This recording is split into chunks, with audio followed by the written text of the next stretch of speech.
no joke, the Russian bodybuilder, he took the cast iron pan and then he just rolled it up like a blunt and just in the... Oh, hi guys, welcome to Maximum News. Sorry, that was just...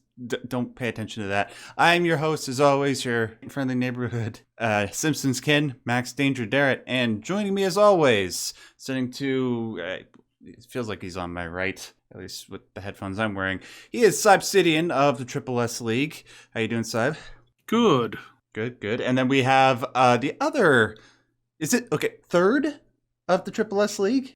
Technically first. I mean... Yeah, this is normally how we look at it. We're just the two so far. Oh, and okay. Then the third. And then Mooney's the third, and we've had so many other people join us over the years. Right, but you guys are like the three main heads. Yeah. Okay. We are. Since Moon came along, she was the third. She was like the first third person to join us who actually stuck around. Yeah. So nice. Okay. All right. So accurate. Third, Ash from the Triple S League. How's it going, dude? It's going pretty good. Good. Yes. It's going pretty good. I imagine it is going pretty good unless you're playing on PC right now. So, guys, just so you know, Ash unfortunately isn't able to join us for the majority of the podcast today, but we did want him to come and speak on this one specific subject. There's a little game called Star Wars Jedi Survivor that came out this past week. I really want to play it, but I haven't had time to play Jedi Fallen Order yet.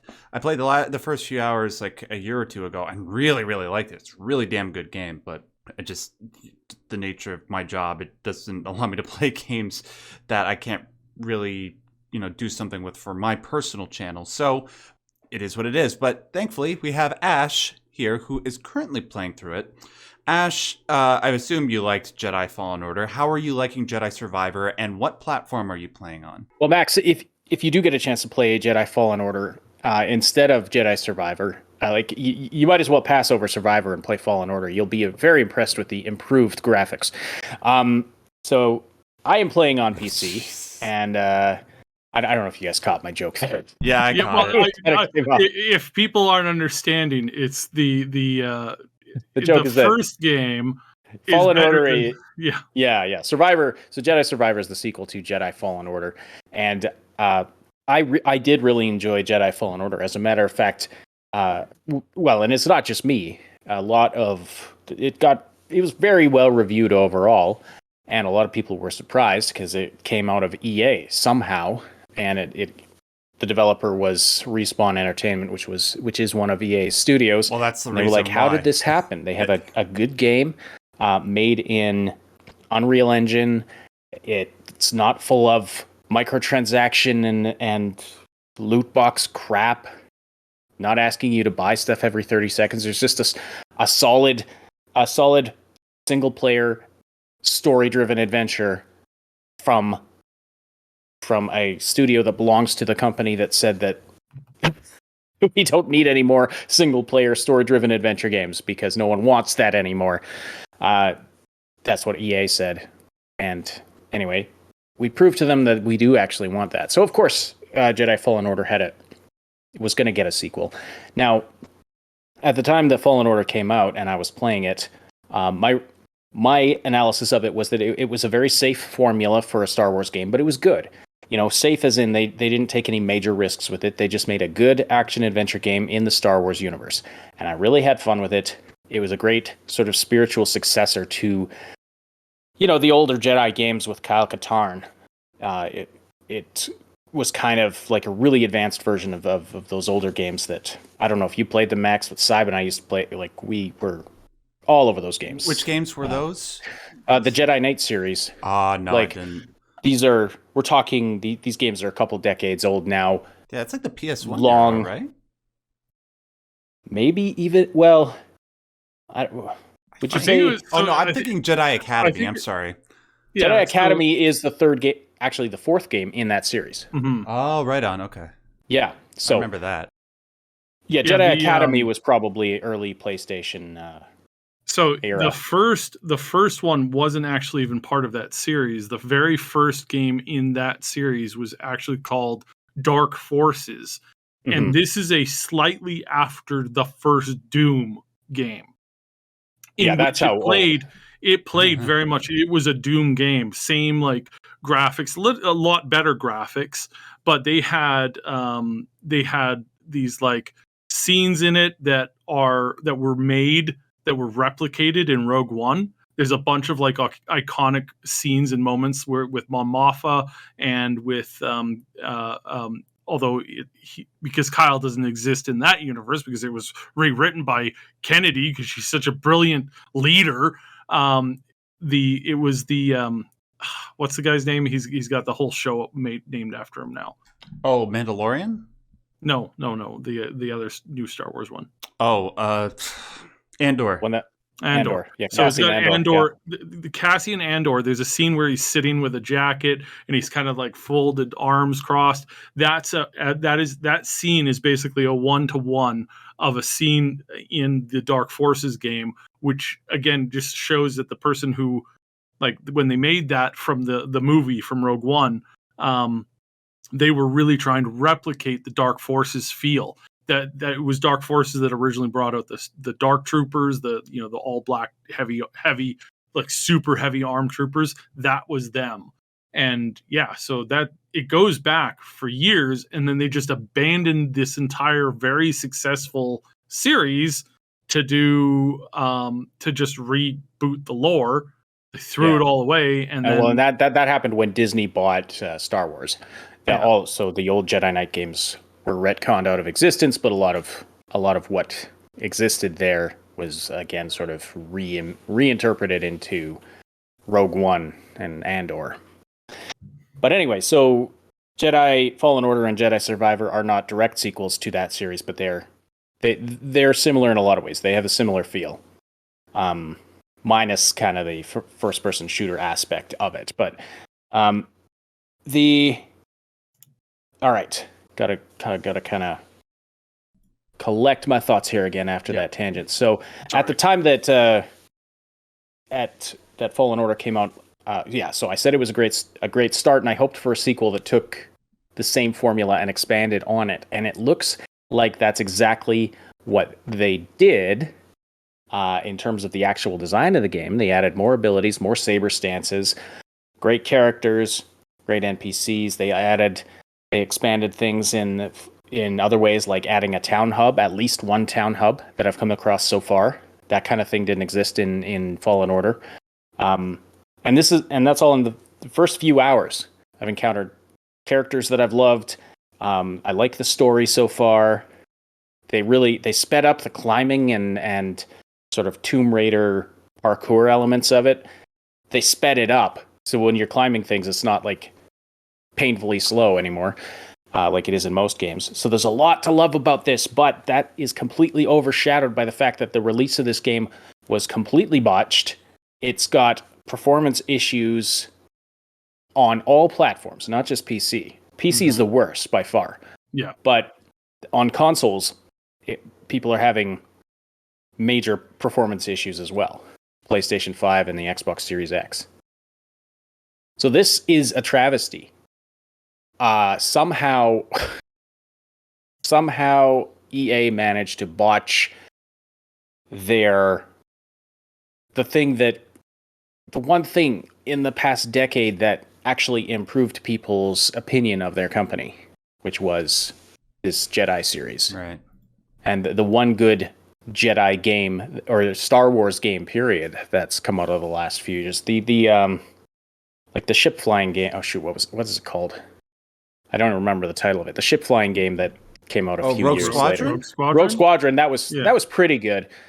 Wasn't anywhere near the quality of Fallen Order, but that's where we're at, and it's really a shame, because when this game works, it's fun and I'm really enjoying it.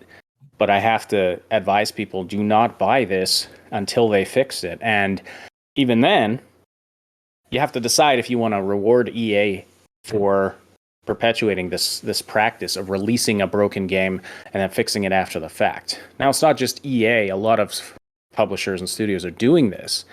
In fact, somebody posted on Twitter a collection of the you remember like the yellow plaque images that CD Projekt Red was putting out for all their announcements about Cyberpunk.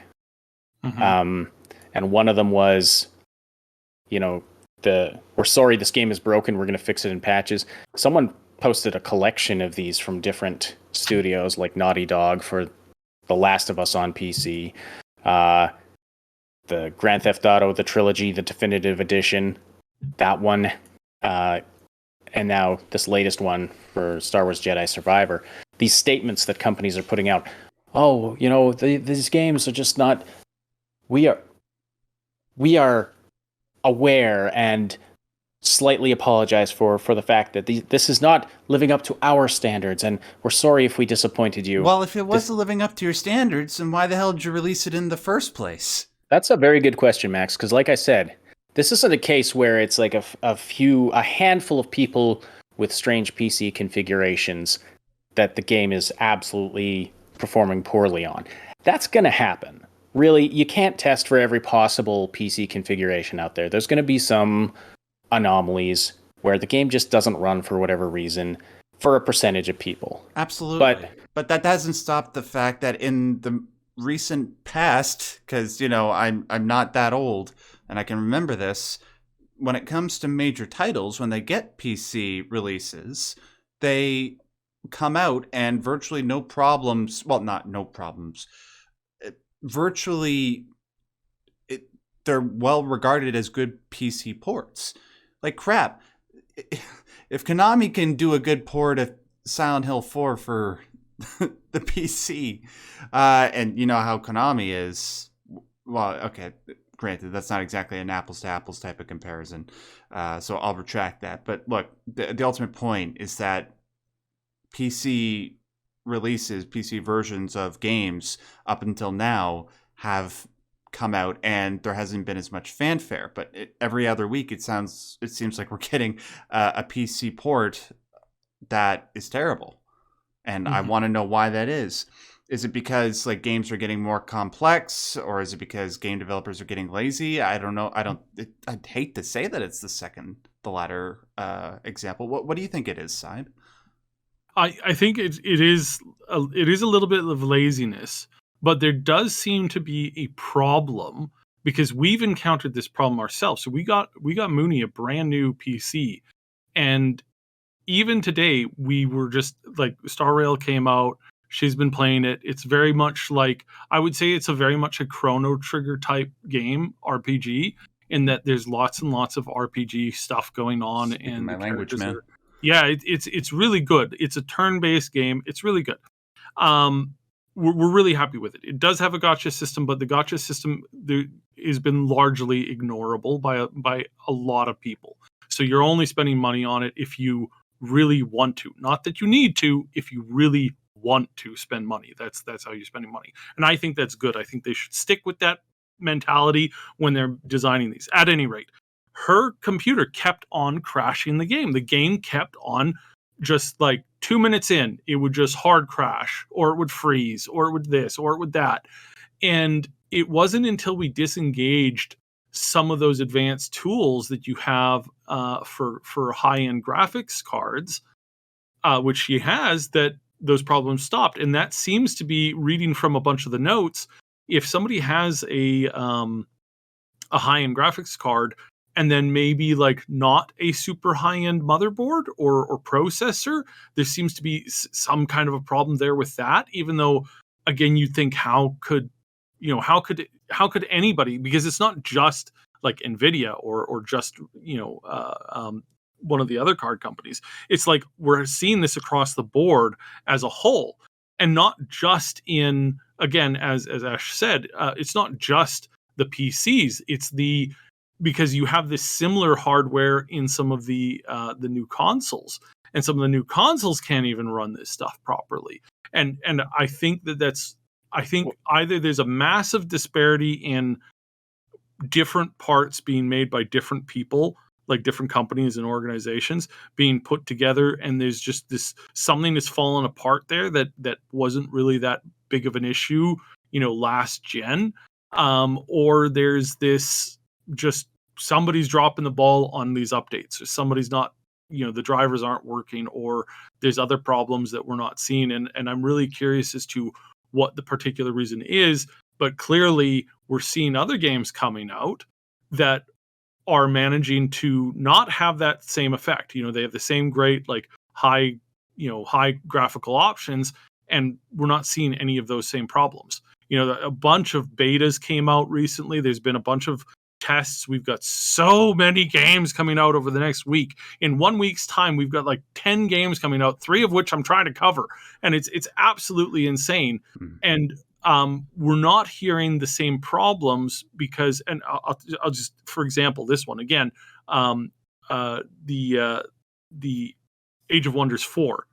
I think it's Age of Wonders. I'm going to kick myself if I'm thinking of the wrong one. Darkest Dungeon 2, and a bunch of these other games that are coming out. And it's like, I know people who are beta testing them, that they're in the final betas, like getting ready for launch, especially Age of Wonders 4. I've been watching. There's lots of people who've been, they've been in the beta. The devs have been doing streams of it, and their teams haven't run into the same level of problems. So the question is like, okay, let's wait a week. Age of Wonders drops in, I think it's like 32 hours or something like that. We'll see where everything's sitting at that time. Like, is it going to be just as bad, if not worse? But I kind of think not going to be an issue, because actually it's not all these minor issues.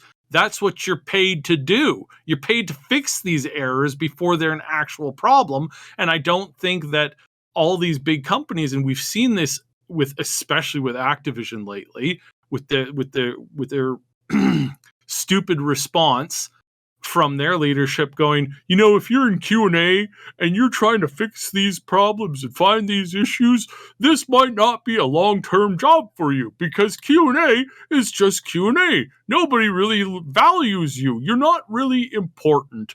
That was an actual thing that they said right before, everything crashed on them, and they had absolutely no capability of fixing that kind of stuff. And again, I think you've hit the nail on the head there. I think you have identified the problem. I went the long way around it, but that's because again, these problems with the Jedi game are happening on the consoles as well. It's worse on PC, but consoles are having bad performance too, and getting absolutely review bombed for it. And that's standardized hardware.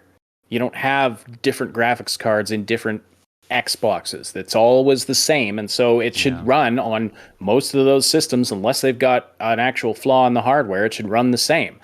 So what happened? Obviously, they didn't test it properly before rollout, or they're just completely incompetent, which either way that's basically the same thing. Yeah, that's not good. And this then is compounded by the fact that they come out with this patronizing tweet plaque that I mentioned before, saying, "We are aware the Star Wars Jedi Survivor isn't performing to our standards." Like, I already want to scratch my eyes out. For a percentage of our PC players. Well, yeah, I mean, 95% is a percentage. In particular, though, and then they say in particular those with high-end machines or certain specific configurations, and they specifically cite, high-end GPUs coupled with lower performing CPUs and stuff like that. And I don't know, maybe that is part of the issue, but it's clearly not just those people, because again, like I said, it's also consoles. So this just rings ridiculously hollow. Just admit you screwed up. Admit you should have. This game needed another. Testers. Hire more testers. Hire testers. Maybe don't push it out, because here you have it. There's the developer and then there's the publisher. EA's calling the shots about when this game goes out. And I don't know where the division of responsibility falls as far as, how much of this is Respawn's fault, how much of this is the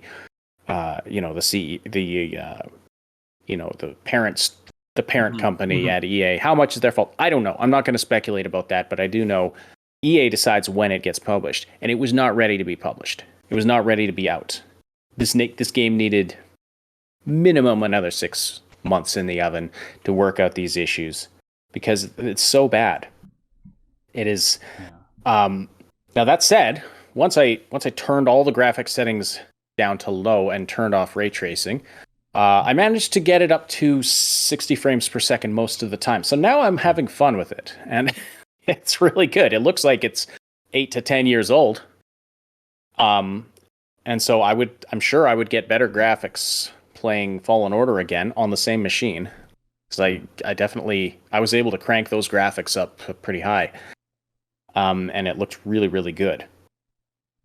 And but with the lightsabers and the Star Wars universe, you don't want to play it with low graphics. I mean, this game was built to be eye candy as much as it is to be fun. So it's disappointing. On the same graphics engine that the Battlefront games are on? Or am I mistaken? Well, let me see here. Either way, like Fallen Order was made in Unreal. Unreal. Oh, okay. Well, Jedi Survivor. What engine did they use? A quick search says Unreal Engine 4. Again, so same engine as the previous game. Gosh, can you imagine a Star Wars game in Unreal Engine 5? That's gonna be dope as hell. If they get it to work. If they have, if it's not put out by EA, then it should be great. Yeah. Yeah. So that's how it is. Here's some other issues. They want to blame PC configurations and all of that. They essentially want to push the blame off onto us. That's how it comes across when you read that statement. Okay, well, that comes across to me anyway. That's fine. That's fine if that's the case. Well, PC configurations take a lot of time, and you got to go through all the different variations in order to make sure that the thing works properly. Fine. Why didn't you do that? Good question. Like I said, why didn't you do 6 months to a year? This game was delayed once already, and delays aren't fun. But I think, what's less fun is wasting $80 on a game that doesn't work. Exactly. It's inexcusable. But could there be other problems as well? Could it be that they shoved de novo onto this thing? And yes, it does run de novo. Great. Mm-hmm. That is well known to drag down performance. Now, is that the main problem? I can't say. I'll let tech YouTubers figure that out. But I would be so very interested to find out whether or not that's actually the problem. That'd be very interesting. But you know what? The tech reviewers are getting screwed over too, because this from DualShockers. EA, the de novo DRM protection on Jedi Survivor is locking tech reviewers out of the game when they try it on multiple systems, because it's detecting that they're playing it on too many computers. So they're getting locked out of the game for 24 hours. Oh, that's wow! This happened to Daniel Owen. This happened to Digital Foundry. There's an article on it at DualShockers if anyone wants to look into that. But what problem does the DRM actually solve? You're not going to convince that someone who is willing to pirate the game. You think they're more likely to buy the game if you add the DRM? Right. The logic is just not there. Yeah. I have to wonder if there's possibly another cause. Could it be that it was just very poorly optimized, either by, could be incompetence on the part of developers, or maybe they just didn't have enough time to develop it. But when I'm in the first world, which is Coruscant, and of course, it's very demanding on the hardware because it's Coruscant. It's Coruscant. There's stuff happening everywhere, flying vehicles all over the place, lots of lighting effects. Yeah, but when I walk into an enclosed room where I can't see the outside, and I get no improvement on my frame rate, that seems wrong to me. That seems like something's not right there. Mm-hmm. So I don't buy it. I don't buy their excuses. I mean, there could be some truth to it that certain configurations are problematic, but I don't buy it. They screwed up. They screwed it up. This game was not ready for release yet. And again, that's obvious when you just point at the fact that consoles are also having these issues, and that's standardized hardware. So this is BS what they've put out here. Well, I'm sorry to hear about all that, dude, but at least in my case, it just gives me more time to try and get to Jedi Fallen Order before I get to Survivor when it works. Yeah, right? Just wait to buy this if you're going to buy it. And again, we have to ask ourselves, should we reward them by fixing it after the fact and then buying it? That there's a kind of a dilemma there in my mind. Mm-hmm. I do love this game, but should we reward this practice? No. Then again, if we want to punish EA, are we also punishing developers that worked hard on it and could potentially have their jobs suffer if the game doesn't perform well? And it is a good game, and there's just all these sides to it that it's a tough issue. Bottom line, EA should just go to hell and let people make games and not put their stupid launcher on everything. Oh, that's the other thing. Mm-hmm. You have to have their stupid EA app running in the background. Yeah. And you have to log into it and get an EA account. So I had to go to my old email address, reset my password for my ancient EA account that I forgot I'd even had. But yes, don't buy this game right now. At least wait till it's patched and fixed and stuff, because there are also, it's not all graphic stuff either. There's game breaking bugs in it.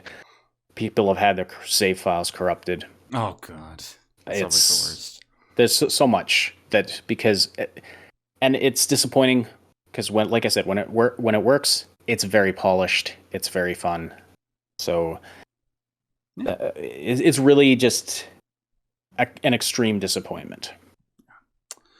Well, guys, are you having any of the same problems? I imagine you are. It seems to be pretty ubiquitous. Did you play it on console? Are you having a lot of the same issues there? Just let us know in the comments section below. It's a crappy situation, but hey, a lot of games coming out, as Syb said, over the next month and for the entirety of the year. Hopefully Silent Hill 2 comes out sometime, and it's good. So just try to focus on that, and hopefully those games will be better. All right, you got a drop then, Ash? Yeah, thanks, guys. I've got some other stuff I got to attend to tonight, but it was great to be here to discuss this. Wish it was better news, but I look forward to hearing the rest of the show. Thank you very much, dude, and talk to you later. All right, see ya. Now, speaking of games that are coming out later this year, and that are almost certainly going to work pretty well, Armored Core 6. I didn't see this one coming, so coming in August? Are you kidding me? Yeah, well, I saw it come out. The first trailer came out when we were, what was it? It was the event like a couple weeks ago, right? Yeah, what was it? And I saw it. It was like a teaser of it. It was the State of Play, right? Yes, yeah, State of Play. I'm pretty sure it was the State of Play. I could be wrong, but I did see the trailer, and I said back then when we talked about it initially, I was like, Armored Core was always a good game. Again, legendary developers behind it, and enjoyable. I did grow up on the MechWarrior game, and in MechWarrior you have speed is small. You are in a small. The smaller the mech you're in, the faster you are, and the larger the mech you're in, the slower you are. But the more absolute devastating city leveling first volley attacks that you have, and I really do love that because it's very methodical. It's like it's not just about the twitch. It's about there is room for twitch, obviously. That's in the smaller mechs, and you could definitely outmaneuver larger mechs in certain situations all the time. But the super heavy mechs where you're very strategic, and one of the best mechs in the lore that I really love is the stealth mech that's got basically what equivalates to a giant shotgun, and he had 7 shots, and he took out 7 mechs with the 7 shots that he had.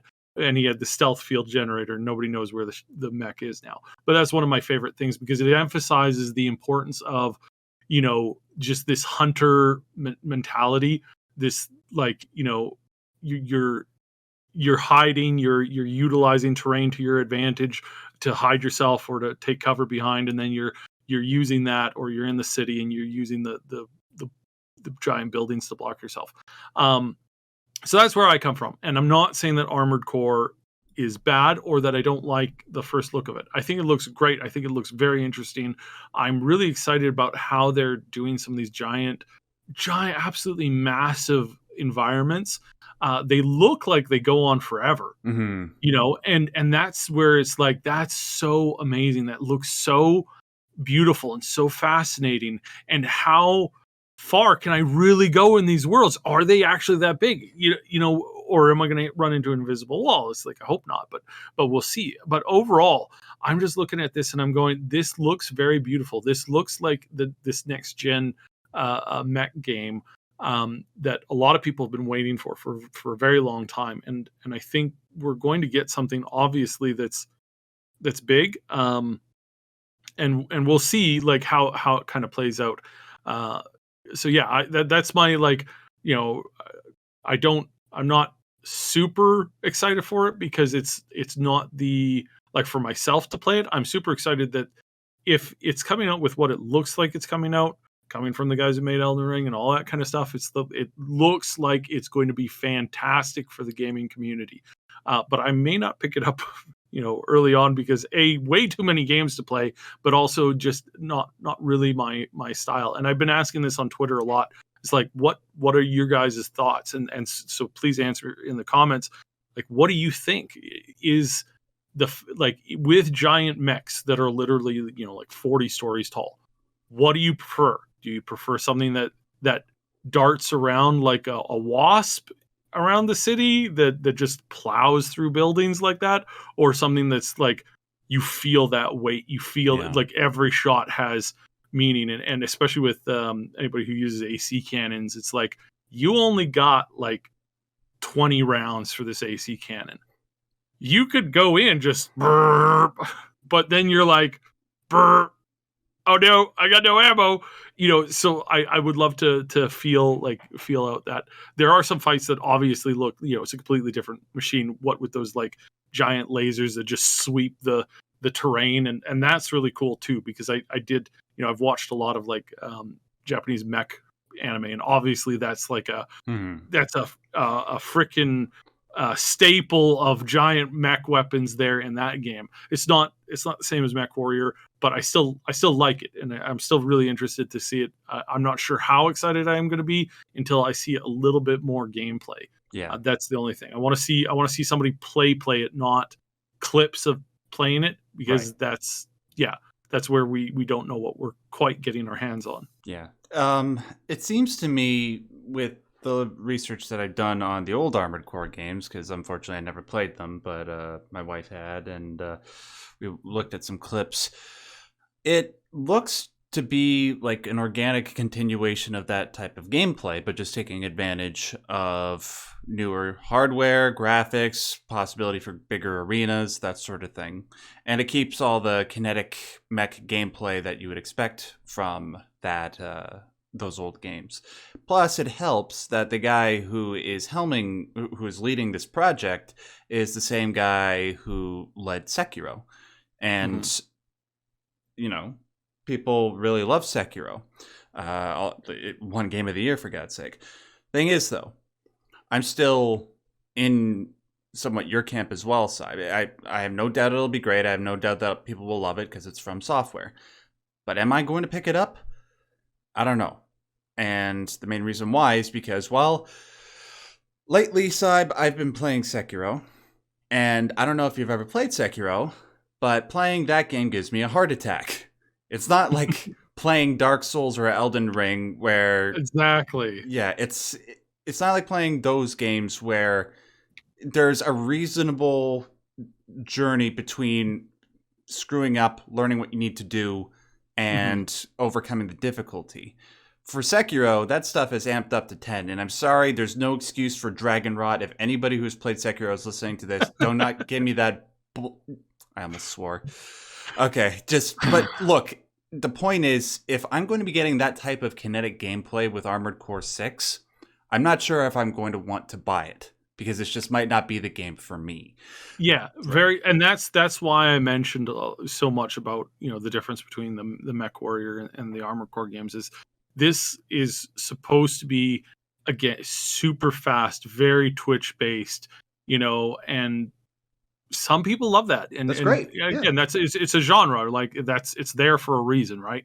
But then there are people who like to have things be a little bit more methodical, a little bit more like planning things out. Your shots absolutely count. And again, like, people can still have that when they're playing like a shooter, a Twitch-based shooter. It's like, well, I can do that with like 7 rounds in my sniper rifle. I can take out a whole team of 5. It's like, yeah, and that's very impressive, but that's not my jam. I can't stand like super fast-paced Twitch stuff, because I'm not unless I'm like feeling like third person. I tend to like, I get into it way more because I feel like I have way more information to deal with, because like positioning and, you have better like rotational access, stuff like that. With somebody with the Twitch shooter, it's like, I don't know how some people manage to play that and not throw up. Of course, that's just me though. So don't judge too harshly, but yeah, that's where it's like, oh my God, slow down, 5 seconds, please. Oh God, this is so not like, ugh, gross. Or at least provide us with a learning curve that is reasonable, like Elden Ring did. Well, anyways, that's Armored Core 6. It's coming out August 25th, less than 4 months, which is like unbelievable. And it's games coming out. What am I gonna do? It's first world problems, man. First world problems. Yeah. All right. Speaking of vehicles that attack each other.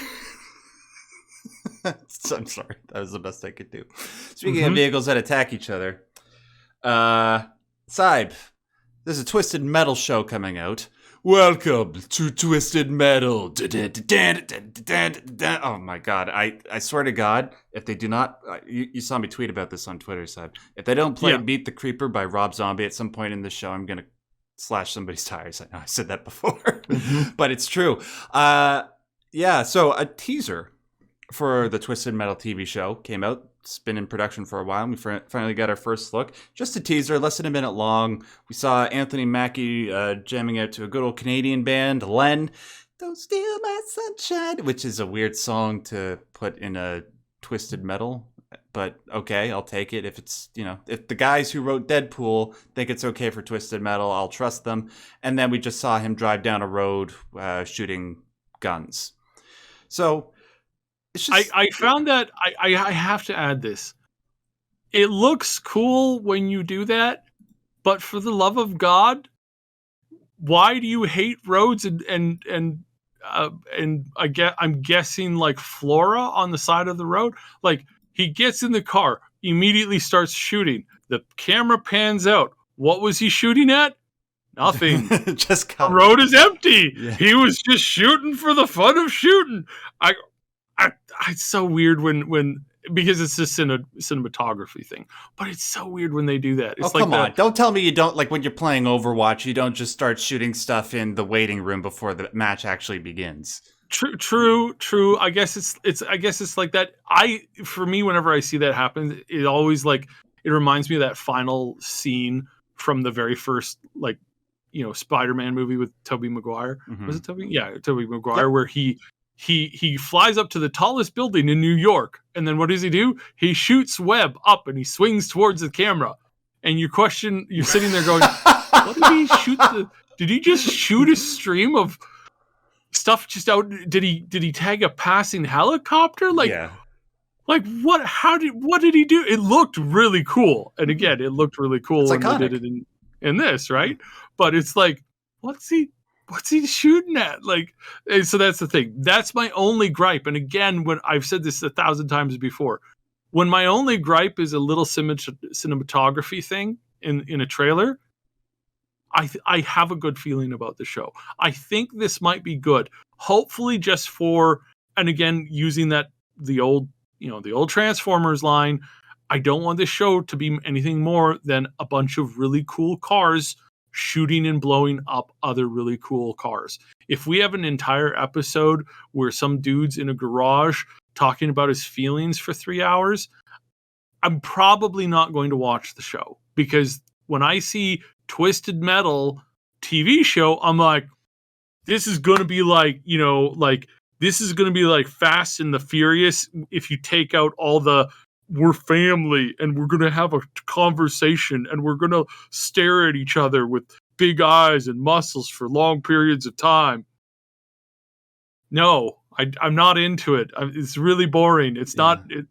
Give me cars that blow up other cars, and then a loose plot around that, just like Transformers. It's just big giant robot things beating on each other. That's what's cool about that. Yeah, so my fingers are crossed. Hopefully they do this right.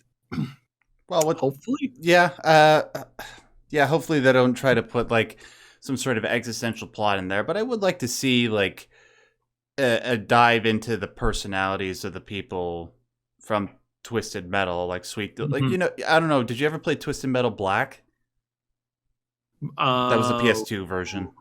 No, okay. I didn't play that one. Yeah, that people really enjoyed Twisted Metal Black for that reason. It's that it gave a greater in-depth look, not too much that it distracted from the whole point of Twisted Metal Black, which is just to go into an arena and shoot the crap out of everybody with guns on their cars. But it was there to just sort of give extra character to the universe. I would be fine if they did stuff like that, especially for Sweet Tooth, who I forgot to mention. We do see a little bit at the end of the trailer, and thank God that he's there, because otherwise I would riot. It'd be weird, right? It'd be like having a Metal Gear Solid show without Solid Snake. But just a teaser. We have a few more months to wait, and that's fine. Like we were just saying in regards to video games, there's enough stuff to get to, but looks good, and they got the Deadpool guys behind it doing the story, so that's another positive thing. And we're on the momentum of great video game adaptations into movies and TV, so hopefully this continues that trend, and then we get a Metal Gear Solid one.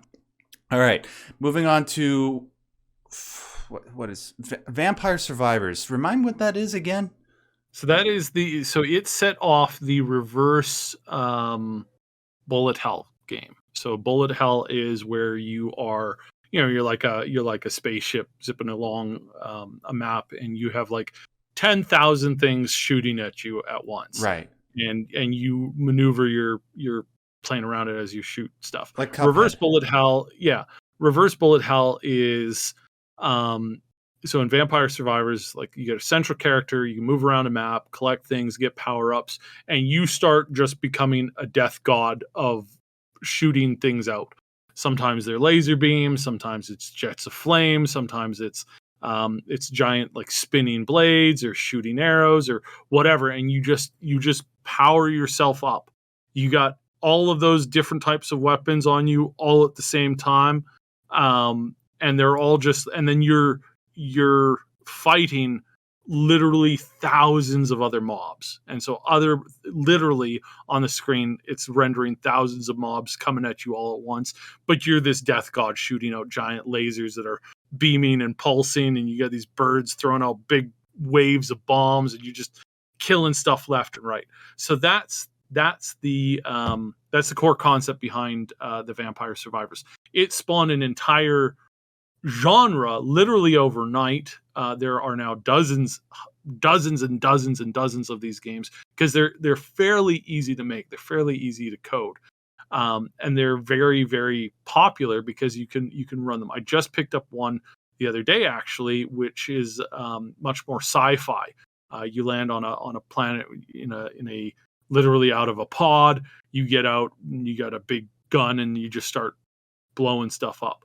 And again, it's really, really cool. Each unit that you kill drops a little bit of experience, and then you pick up that experience, and then you just keep on going. So yeah, so that's Vampire Survivors in a nutshell. But the more hilarious thing is that, and again, this game is like, I can't stress this enough. This is made by one dude. The graphics are super low. Like I think it's like 8-bit. This is like character? very old SNES, very new NES era graphics. Yes, but it has to be like that because you're literally killing thousands of mobs at once. So you couldn't, even in this new one that's made in, I think it's made in one of the most recent Unreal games, engines. You're spawning like it's full 3D mobs and characters that he's using, and even that, like, I think there's a cap of like 200 because it just didn't have as many mobs as Vampire Survivor does. But again, the really cool, interesting thing here is that apparently Vampire Survivors is getting a TV show. Okay. Like, I'm looking at this game now. There doesn't seem to be a whole lot of story there. There seems to be about as much story there as Tetris does. It's basically somebody's like, yeah, we're going to make a movie based off of Alien Invaders. Good old fashioned DOS based game for those of you who are a little young. DOS is this thing where no, never mind. But seriously, this is getting a TV adaptation. Because IP is king in the modern era, and they will literally make a story out of anything as long as there is a recognizable name behind it. Because screw it. The whole plot summarized is like, there lived an evil person named Visconte Draculola, whose many evil magics created a bad world filled with famine and suffering. It is now up to the members of the Belapse family to end his reign of terror for good and return good food to the table. That is the official description of the game. I'm not joking. I didn't make any of that up. It's based in Italy, and that's the game. That's the game. And it, again, brilliant in how he created an entire new genre literally overnight. Cool in how he's gone out of his way to create a great number of cool effects and visuals and stuff like that. Yeah. But yeah, and I'm not sure. I'm assuming right now. I am assuming that what we're getting is an animated show, like, akin to the recent what was the anime one that Netflix did with Cyberpunk? Castlevania. Oh, Castlevania. It was just Castlevania. Yeah. So Castlevania. Again, that's what I'm feeling like we're getting is just an animated, thing that's because that you could sell, right? That you could totally sell like right off the cuff. You're like, hey, yeah, I want to do like an animated, and there is some animation in some of the recent trailers that he's put out for the game, where he has these really cool animated, very, very anime-ish characters running around on the screen doing some fighting. And so that's where my first thought is like, this isn't really like, hey, let's take this game because it's such a brilliant masterpiece of writing.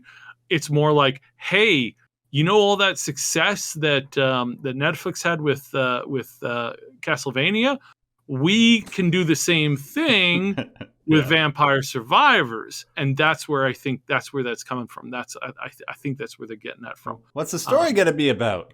I have no idea. It's not hard to write an interesting vampire story. I mean, Hollywood's been doing it, like clockwork, with minus, of course, that whole glowing, sparkly vampire stuff. Yeah. But that was vampires are easy to write. Yeah, that was a bit of a setback, but no, it seems like we're headed in an interesting direction with this, and yeah, could be something very interesting. Could be something that we end up going, wow, that was actually really intelligent. Again, especially if they make it like a really good vampire show. Again, you have to be really bad to really mess up vampires. It's so simple. It's so easy. They're so dark and gritty, and you can just do anything with the story. I mean, Where's Vampire the Masquerade 2?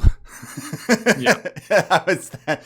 I mean, they seem to be messing that up for some reason. But yeah, I get your point.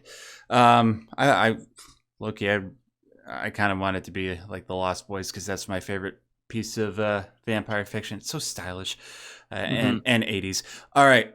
And last story. The Red Cross, God bless them. I don't. Why did they say this, Side? So they came out. This is hilarious. You guys will laugh your butts off and then cry at this news because it's just so stupid.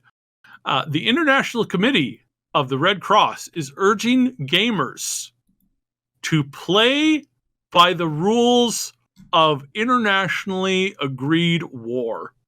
When you're playing a video game, you have to play by the rules of international humanitarian wartime rules that set guidelines for armed conflict.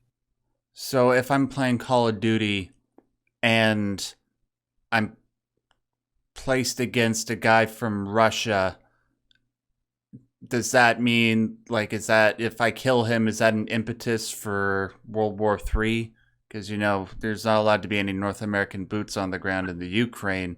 Like, I think more what it is it's if you are playing that that one game where you go into the airport and you just start mowing down people, that one very famous scene from that one very famous game. Yeah, don't screw with me, YouTube censorship. Don't you dare. It was a big product. We're not showing anything. Yes, relax. Clearly they had some issues with there's some people who have had issues with that video clip before because it's a very surreal, very shocking and horrifying.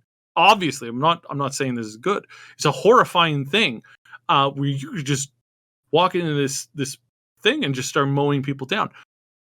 What they're insinuating here, they're not saying it specifically, and I'll read you another quote here in a second, but what they're insinuating is, you, sir, Mr. Video Gamer, playing video games on your couch, we might just have to charge you with violations against humanity because of the way that you played that one video game that one time.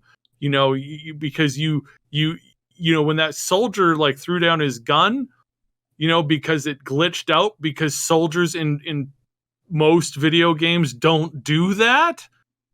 That was him officially surrendering, and because you shot him, now you're going to be pulled to Nuremberg to be tried for war crimes.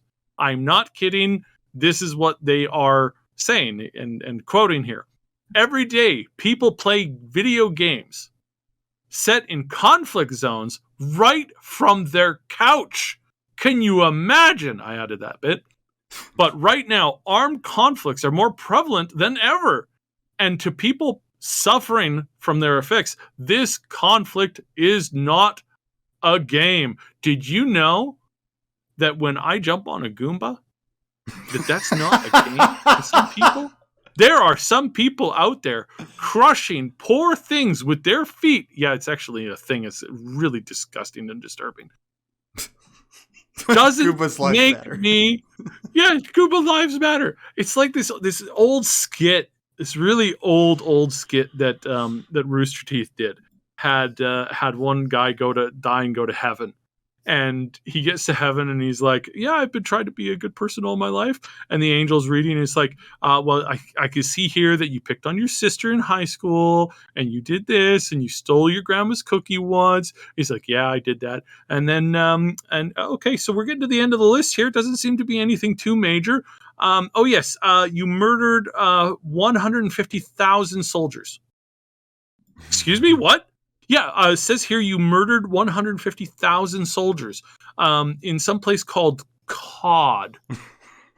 Like, you mean the video game? Yes, yeah, you murdered them. They weren't aggressive to you at all. They were AFK, so they were not engaging in that. And you also killed 250,000 Goombas. And then it shows a Goomba like a flattened Goomba, and he's like floating there, and he's like, I had a family. You murdered me. And he's like, but these are things in video games. Well, It's not about your actions. It's about your intent. Man, given how much Halo I've played, I must have committed like over 1 million genocide against the Covenant. Am I going to hell for that? This is a bit ridiculous. Like I'm looking at this article that you sent to me from CTV News. The Red Cross, I'm reading, I swear to God, guys, the Red Cross lists 4 rules it's adapted from the international humanitarian law that encourages gamers to play by. Here's a couple of them. Use med kits on everyone. Gamers should use med kits on everyone, even if they're considered the enemy. Well, what if it doesn't give you the option to do that, like most games do? Here's another one. No thirsting. What does that mean? Gamers should avoid shooting an enemy when they are down and can't respond. Well, I mean, good luck ever winning at Apex. Tapping. Good luck ever.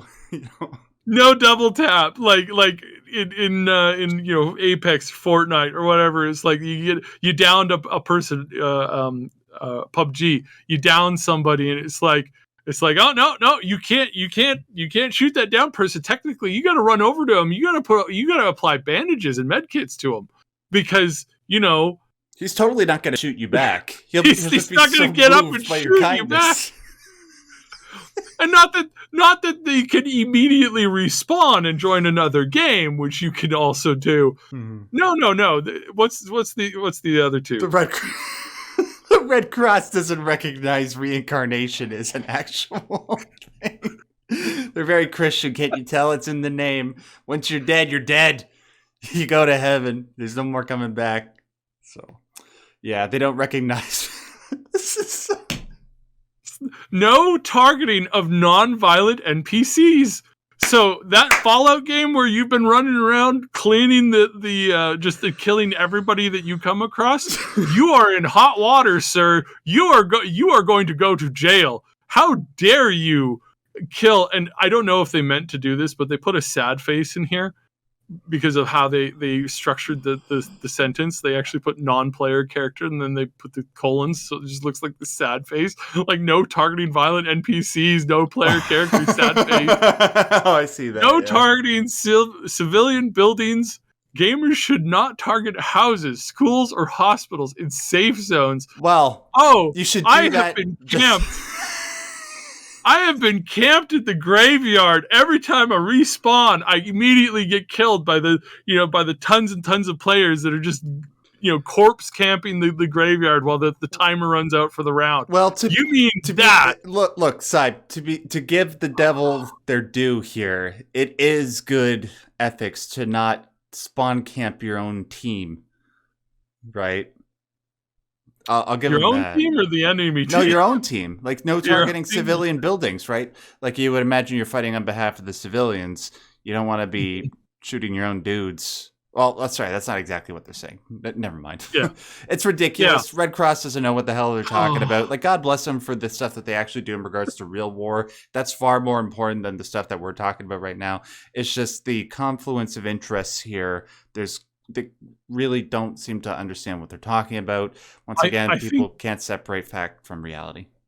I think we need to write up, do an official app, write up this charter revolving around respawning and the rules around respawning in war, and then submit that to be applied to real war scenarios. They want to move into the video game sphere.